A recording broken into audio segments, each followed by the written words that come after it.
ಅದು ಏನಿದ್ರು ಕೂಡ ಹೋಗ್ಲಿಕ್ಕಾಗಲ್ಲ, VIP ಗೆ ಹೋಗ್ಬೇಕು ಸರ್.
ಹಂಗೆ ಬರ್ಬೇಕು.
ಶ್ರೀ ಗುರುಭ್ಯೋ ನಮಃ.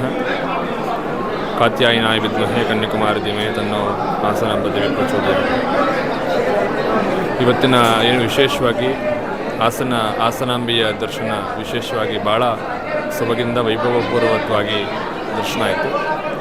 ಆದರೆ ಎಲ್ಲೋ ಒಂದು ಕಡೆ ಹೋದ ವರ್ಷಕ್ಕಿಂತ ಈ ವರ್ಷ ವಿಭಿನ್ನವಾಗಿ ಮಾಡಿದ್ದಾರೆ. ಆದರೆ ಅದು ಜನಗಳಿಗೆ ಪ್ರಯೋಜನ ಏನಾಗಲಿಲ್ಲ ಅನ್ನೋಂಥದ್ದು ನಮಗೆ ಆದಂಥ ಸಂಗತಿ. ಇಲ್ಲಿ ನಮ್ಮ ದರ್ಶನ ಆದರೂ ಸಹಿತ ಸಾರ್ವಜನಿಕವಾಗಿ ನಾನಾರು ಊರುಗಳಿಂದ ಬಂದಂಥವರಿಗೆ ಕೆಲವು ನಿಮಿಷಗಳ ಕಾಲ ದರ್ಶನ ಆದರೂ ಸಿಗಬೇಕಿತ್ತು. ಆದರೆ ಅವರಲ್ಲಿ ಭಾಳಷ್ಟು ತೊಂದರೆ ಇರೋದ್ರಿಂದ ಮುಂದಿನ ದಿವಸಗಳಲ್ಲಿ ಇದು ಬದಲಾಗಬೇಕಾಗಿದೆ.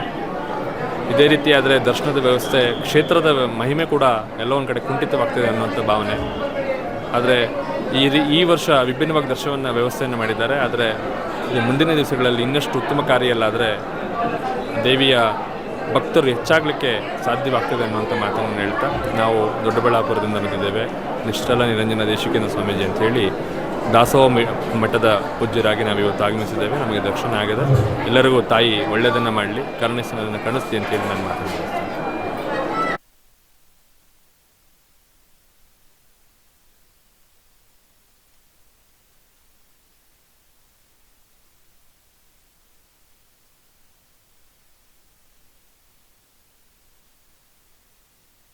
ನಾನು ಚಾಮರಾಜನಗರದಿಂದ ಬಂದಿದ್ದೀನಿ. ನನ್ನ ಹೆಸರು ಶೋಭಾ ಅಂತ. ನಮ್ಮ ತಾಯಿ ಮನೆ ಮೈಸೂರು, ಅಲ್ಲಿಂದ ಹಾಸನಕ್ಕೆ ಬಂದೆ. ಇದೇ ಫಸ್ಟ್ ಟೈಮ್ ನಾ ಬಂದಿದ್ದು. ಬೆಳಗ್ಗೆ 8:30ಗೆ ಬಂದ್ವಿ. 2 ಗಂಟೆ ದರ್ಶನ ಆಯಿತು. ಆದರೆ ಏನು ತೊಂದರೆ ಅಂತೂ ಆಗಲಿಲ್ಲ. ಆರಾಮಾಗಿ ನೆರಳಿದೆ, ಆರಾಮಾಗಿ ಯಾವ ಥರ ತೊಂದರೆನೂ ಆಗದೆ ಚೆನ್ನಾಗಿ ದರ್ಶನ ಆಯಿತು. ಅದೊಂದು ಖುಷಿ ಪಡ್ತಾಯಿದ್ದೀವಿ. ಫಸ್ಟ್ ಟೈಮ್ ಬಂದಿದ್ದಕ್ಕೆ ನನಗೆ ಏನೂ ಅನ್ನಿಸ್ತಿಲ್ಲ, ಖುಷಿ ಆಗ್ತಾಯಿದೆ. ಹಾಸನ ನಮ್ಮ ತಾಯಿ ಬೆಳೆದಿದ್ದು ಊರೇ ಇದು. ಹೊಳೆನರಸೀಪುರ ಹಾಸನಲ್ಲೇ ನಮ್ಮ ತಾಯಿ ನಮ್ಮ ಮಾವೆಲ್ಲ ಹುಟ್ಟು ಬೆಳೆದಿದ್ದು ಇದೇ ಊರು. ಅದರಿಂದ ಅದಕ್ಕೋಸ್ಕರ ನನಗೆ ಅಮ್ಮ ಹೇಳಿದ್ರು ಹಾಸನಮ್ಮ ನೋಡ್ಕೊಂಡು ಬಾ ಅಂತ. ಅದಕ್ಕೆ ನಾ ಬಂದೆ.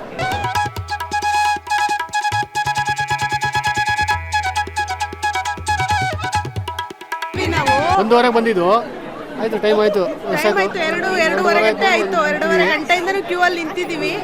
ಇನ್ನೂ ಚೆನ್ನಾಗಿ ಮಾಡಬಹುದಿತ್ತು. ಸ್ವಲ್ಪ ಅನುಕೂಲತೆಗಳನ್ನ ಕಡಿಮೆ ಮಾಡಿದ್ದಾರೆ. ಆಮೇಲೆ 1,000 ರೂಪಾಯಿ ಟಿಕೆಟ್ ಮಾಡಿದ್ದಾರೆ. ತುಂಬ ಜಾಸ್ತಿ ಆಯಿತು ಅದು. ಭಕ್ತಾದಿಗಳು ನಾವೆಲ್ಲ ಎಷ್ಟೋ ದೂರದಿಂದ ಬರ್ತೀವಿ. ಒಂದು 15 ದಿವಸದಲ್ಲೇ 15 ದಿವಸದಲ್ಲೇ ಇರೋದ್ರಿಂದ ನಾವು ತುಂಬ ದೂರದಿಂದ ಬರ್ತೀವಿ. ಆ ಟಿಕೆಟ್ ದರ ಸ್ವಲ್ಪ ಕಮ್ಮಿ ಇದ್ದಿದ್ರೆ ಭಕ್ತಾದಿಗಳಿಗೆ ಅನುಕೂಲ ಆಗ್ತಿತ್ತು. ನನ್ನ ಹೆಸರು ಸಂತೋಷ್. ಬೆಂಗಳೂರು ಸರ್ವಜ್ಞ ನಗರ ವಾರ್ಡಿಂದ ಬರ್ತಾ ಇದ್ದೀವಿ. ಬೆಳಗ್ಗೆ 9:30ಗೆ ಬಂದ್ವಿ. 300 ರೂಪಾಯಿ ಟಿಕೆಟ್ ತೊಗೊಂಡು ನಿಂತ್ಕೊಂಡಿದ್ದೀವಿ. ಇನ್ನೂ ಕ್ಯೂನೆಲ್ಲ ಇದ್ದೀವಿ ಸರ್. ಸುಮಾರು 6 ಗಂಟೆಗೆ ಮುಗಿಬೋದು ಅಂತ ಅಂದ್ಕೊಂಡಿದ್ದೀವಿ. Thank you. 9:30ಗೆ ಬಂದ್ವಿ. ಇದು 2ನೇ ವರ್ಷ. ಕಳೆದ ವರ್ಷ ಎಷ್ಟು ಇರಲಿಲ್ಲ. ಈ ಸಲ ಫಸ್ಟ್ ಟೈಮು ಎಷ್ಟೊಂದು ಹೆವಿ ಕ್ರೌಡ್. ನಾವು ಬೆಂಗಳೂರಿಂದ ಬಂದಿದ್ದೀವಿ. ಪರಪ ರವಿ ಅಂದ್ಬಿಟ್ಟು. ಇಲ್ಲಿ ತುಂಬ ಜನ ಇದ್ದಾರೆ. ನಾವು 1:30ಗೆ ಬಂದವರು, ಈಗ ಇನ್ನೂ ಒಳಗಡೆ ಹೋಗಿಲ್ಲ. ಭಾಳ ರಶ್ ಇದೆ, ತುಂಬಾ ರಶ್ ಇದೆ. ಮೊನ್ನೆ ಸಿದ್ದರಾಮಯ್ಯ ಅವರು, ಡಿ ಕೆ ಶಿವಕುಮಾರ್ ಅವರು ಬಂದಿದ್ದ ಮೇಲೆ ಇನ್ನೂ ಜನ ಜಾಸ್ತಿ ಬಂದಿದ್ದಾರೆ ಅಂದ್ಕೊಳ್ತೀವಿ. ಇನ್ನೂ ತುಂಬ ಜನ ಬಂದಿದ್ದಾರೆ. ಮತ್ತು ಇನ್ನೂ 3 ಡೇಸಲ್ಲಿ ಇನ್ನೂ ಜನ ಜಾಸ್ತಿ ಬರೋ ಚಾನ್ಸಸ್ ಇದೆ ಅಂದ್ಕೊಳ್ತೀನಿ. ಇದು ನೋಡಿದ್ರೆ ತುಂಬ ಚೆನ್ನಾಗಿ ಜನ ಸೇರಿದ್ದಾರೆ. ತುಂಬ ಚೆನ್ನಾಗಿ ಬೆಳೀತಾ ಇದೆ. ಎಷ್ಟು ವರ್ಷ ಆಯ್ತು ಬರೋದಕ್ಕೆ? 2ನೇ ವರ್ಷ. ಹೋದ ವರ್ಷ ಒಂದು ಸಾರಿ ಬಂದಿದ್ವಿ. 2ನೇ ವರ್ಷ ಬಂದಿದ್ವಿ. ಕಳೆದ ವರ್ಷ ಕ್ಯೂ ಇತ್ತು, ಇನ್ನೂ ಜಾಸ್ತಿ ಇತ್ತು. ಈ ವರ್ಷ ಜಾಸ್ತಿ ಇದೆ. ಹೋದ ವರ್ಷ ಕಡಿಮೆ ಇತ್ತು ಸ್ವಲ್ಪ. ಇವಾಗ ಇನ್ನೂ ಜಾಸ್ತಿ ಇದೆ. ಏನಿಲ್ಲ, ಚೆನ್ನಾಗಿದೆ ಅಂತ ಅತ್ತಿಬೆಲೆಯಿಂದ ಬಂದಿದ್ದೀವಿ. ತುಂಬ ಫೇಮಸ್ ಅಂತ ಕೇಳಿದ್ದೆ ಜನರ ಹತ್ರ ಎಲ್ಲನೂ.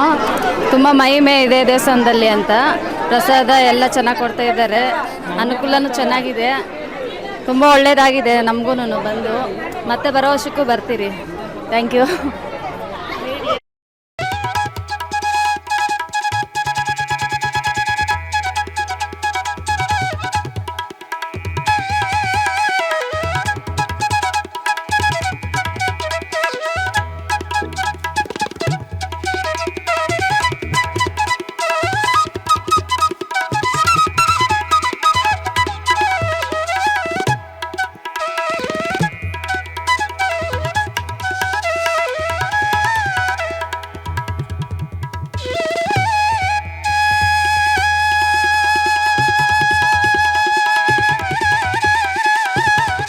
ನಾವು ಅರಸೀಕೆರೆಯಿಂದ ಬಂದಿರೋದು. ಬೆಳಗ್ಗೆ 8:00ವರೆಗೆ ಬಂದಿದ್ವಿ. ಈಗ ದರ್ಶನ ಆಯಿತು. ಒಂದು ಹಾಫ್ ಆನ್ ಅವರ್ ಆಯಿತು ಬಂದಿರೋದು. ಫುಲ್ ಸಖತ್ತು ಜನ, ಕಾಲಿಡೋಕ್ಕೂ ಜಾಗ ಇಲ್ಲ, ಅಷ್ಟು ಜನ. ಆದರೂ VIP ಟಿಕೆಟ್ ತೊಗೊಂಡೋದ್ರೂ ಫುಲ್ ಅಷ್ಟೇ ಜನ ಇದ್ದಾರೆ, ಅಷ್ಟೇ ರಶ್ ಇದೆ. ಈಗ ಆಚೆಗೆ ಬಂದಿದ್ದೀವಿ ನಾವು. ಈಗ ಆಚೆ ಬಂದು ಊಟನೂ ಮಾಡಿರಲಿಲ್ಲ, ಈ ಊಟ ಮಾಡ್ಕೊಂಡು ಪ್ರಸಾದ ಇಸ್ಕೊಂಡು ಎಲ್ಲ ತಿನ್ಕೊಂಬಂದು ಮತ್ತೆ ನಾವು ಅರಸೀಕೆರೆ ಹತ್ರ ಅಲ್ಲೊಂದು ಮಾಡಾಳ್ ದೇವಸ್ಥಾನ ಇದೆ, ಅಲ್ಲೂ ಇದ್ರ ಗೌರಿ ಹಬ್ಬದ ಟೈಮಲ್ಲಿ ಅಲ್ಲೂ ದರ್ಶನ 10 ದಿನ ನಡೆಯುತ್ತೆ. ಅಲ್ಕಿನ್ನ ಸಖತ್ತು ಜನ ಬರ್ತಾರೆ ಇಲ್ಲಿ ಮಾತ್ರ. ಕಳೆದ ವರ್ಷ ಬಂದಿರಾ? ಹೋದ ದರ್ಶನ ಬಂದಿದ್ದು ಚೆನ್ನಾಗಿರುತ್ತೆ ಮಾತ್ರ. ಆದರೆ ಈ ಸತಿನೇ ಸಖತ್ತು ಜನ ಇದ್ದಾರೆ. ಲೇಡೀಸೇ ಜಾಸ್ತಿ. ನಾವು VIP ಟಿಕೆಟ್ ತಗೊಂಡ್ರು ಇಷ್ಟೊತ್ತಾಗಿದೆ, ಏನು ಮಾಡೋಕ್ಕಾಗಲ್ಲ. ಈಗ ಬಂದು